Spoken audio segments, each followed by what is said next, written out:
Right, quick video for you today. Well, I could have done this in the car, but I'll just do it in the house instead of the arm of the chair. Kingbolen been contacted me and said they've sent me this wee tool, OBD2 scanning device. I shall show you more once I take it outside and we put it in the car. But there's it there, Ediag Elite. I've used Kingbolen stuff before, got a Kingbolen machine, pretty much the same as the launch stuff, for round about just under 90 quid, £90. Doesn't seem a bad little tool. We shall see. It's pretty straightforward to use, like. Just go to the App Store, download an iPhone or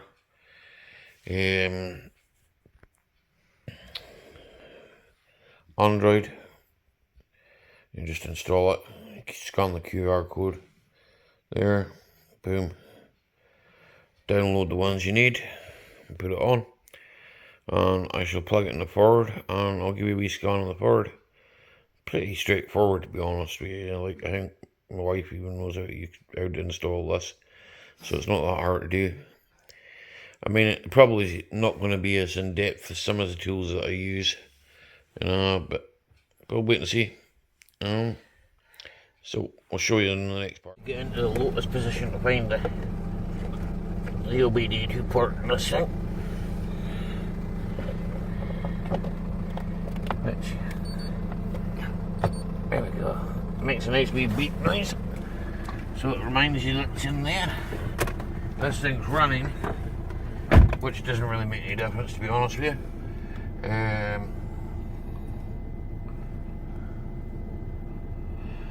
And we're going to move to screen recording now. Okay, so just bear with me.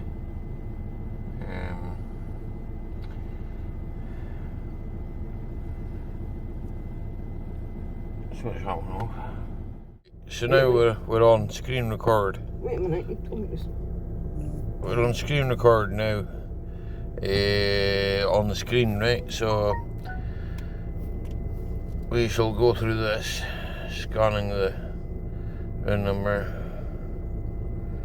She's not that. So we're scanning for Bluetooth connections here. We should have the old pairing, right? Simple as that. So we're doing a bit of a software update as well.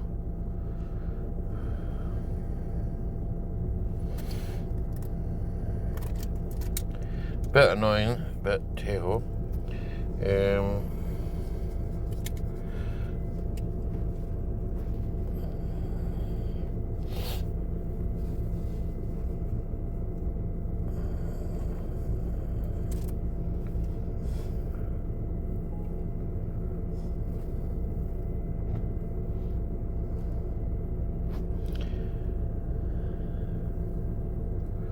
There we go, you're seeing it quick, it's downloading, for the software update. And this is on a Samsung S22. Right, so now we should be scanning for the old vintage.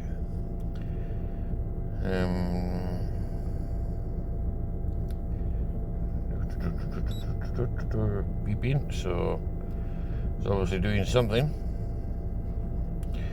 So I can tell you roughly that this has taken me 1 minute 50 seconds since I loaded it in. This is the first time I've ever used this machine. Yep, there we go. USA Ford. This is a Ford, so it's actually an EU Ford, I believe.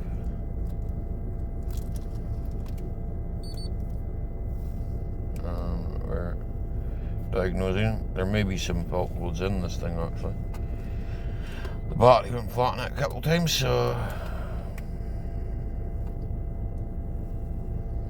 I believe it needs heater plugs as well, so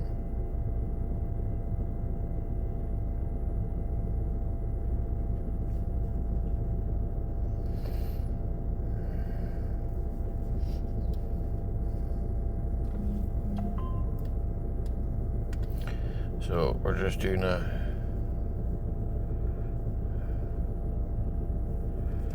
got a problem with the reversing camera and all that anyway. The camera's actually upside down because the camera's broken. Excuse my phone, my phone's go daft. So in total, it's taken us 3 minutes from logging on to scan the whole car, near enough 95% complete. Right, I know about that. I know about the audio. Right. Powertrain control module, percents. Right, so okay. You can see there, ABS. All this is normal. That's normal. Compact disc player normal. Power control normal. And we're just going to that. This is the engine. So if there's any fault codes here, see, no detected travel codes found. Go back over that. You can actuate things. So exhaust gas recirculation valve, EGR, and the fan for the engine. I'm not going to recycle that. Live data. I can check all live data here. I don't have any problems with any of that stuff, so I'm going to do it. Instrument cluster, there were walls. I can't bust it over that, to be honest with you. I'm just going to clear them all because I reckon that there was a problem because of the battery being flat more than anything. The only thing you're hearing now is a beep because I've just cleared for driver's control door. I don't know what that's. We'll find out what that is. We'll have a look. Oh, well, that's to do with the GPS on the aerial. The pedal light and the door, possible broken wire. This is sensor out of circuit range. I'll tell you exactly what that is. It's probably broken wire in the back door of the bit. Quick calling. This would be the pedal light as well, I would have thought. I'm not really bothered about that, to be honest. I cleared the fault out of it anyway. Main important ones, all that one's there. Vehicle information. There you go. Common rail. 1.8 turbo diesel.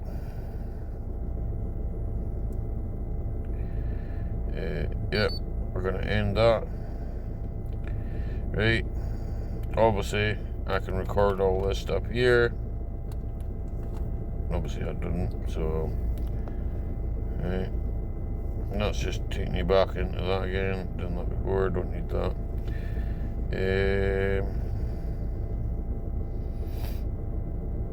Right, we could do all them. ABS, oil, immobilizer reset, ABS bleeding, brake reset, DPF regen, don't know what DPF on this. Injector coating, to be honest with you, for £80, not a bad retool. I'm going to be perfectly honest with you. This is me scanning because obviously that runs through that all the time. So the OBD2.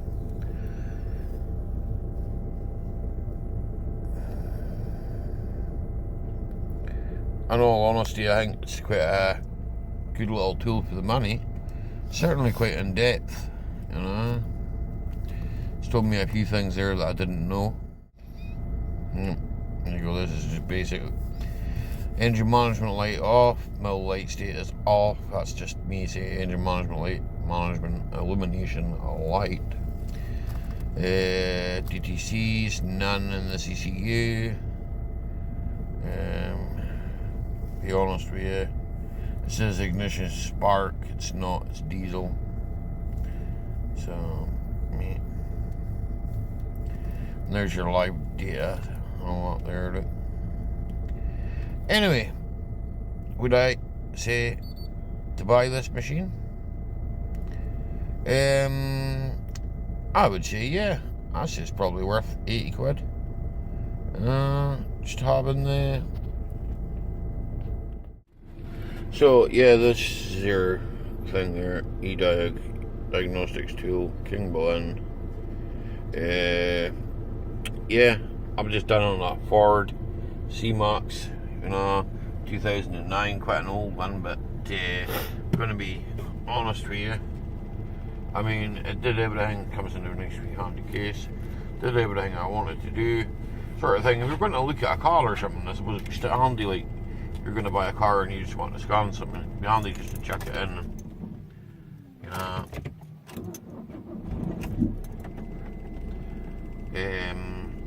chuck it in and put it in the glove box, go and look at your motor, then come back and hey ho, Bob's your auntie. But yeah, I would say that's a good enough little tool there. For £80, I mean these days you don't get much for 80 quid. There is other ones there, and the good thing with that, I've seen it's got ABS on it, it's got your live data on it, this DPF there, I wouldn't advise anybody to do a static regen, until you are fully aware of the other things that can go wrong. But just summarise, I would probably spend £80 on that, yeah. If I didn't have a diagnostics tool and I only had £80 to spend, I'd probably go out and buy that, because that is, exactly what it says on the tin. It found this thing quite quickly, whereas some of the other tools I've found, Bluetooth ones, have struggled to find this car, So, yeah. So if you like that, leave us a like, and if not, well, go somewhere else.